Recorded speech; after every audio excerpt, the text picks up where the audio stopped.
Bagong batas versus online scam, makatutulong po sa publiko. Nilagdaan na po ni Pangulong Ferdinand R. Marcos Jr. ang bagong Government Procurement Act o Republic Act 12009 at Anti-Financial Accounts Scamming Act o AFASA o RA 12010 na ngayon ay ganap ng mga batas. Ayon po sa Pangulo, malaking tulong ang mga bagong batas na ito upang mapabuti ang sistema ng pamahalaan at maprotektahan ang publiko laban sa mga online scam. Ang bagong Government Procurement Act ay nagmula sa Republic Act 9184 o Government Procurement Reform Act na mas pinasimple ang proseso ng procurement mula 3 buwan ay 60 araw na lamang. Samantala, ang Anti-Financial Accounts Scamming Act naman ay inaasahang makatutulong sa paglaban sa mga krimen na may kaugnayan sa online scams.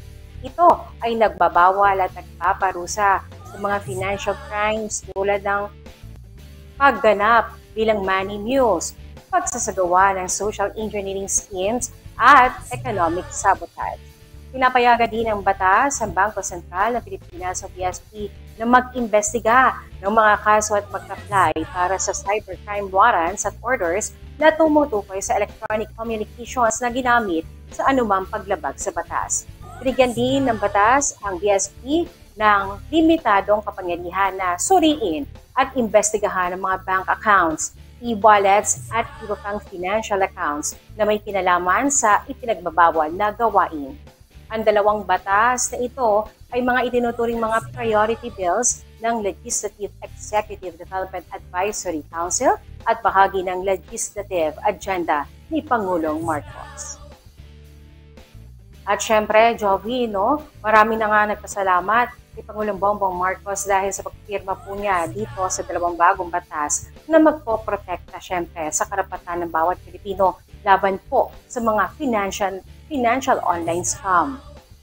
At syempre, layon nga nitong Republic Act 12009 o ang New Government Procurement Act na magkaroon pa ng mas higit na transparency, competitiveness, efficiency, professionalism, accountability at sustainability sa proseso po ng procurement ng gobyerno. At syempre nakasaad din sa panibagong batas na papatawan po ng mas mabigat na parusa ang financial cybercrimes base na rin sa isinasaad na sa revised penal code tulad ng online selling at investment scams, phishing at iba pa.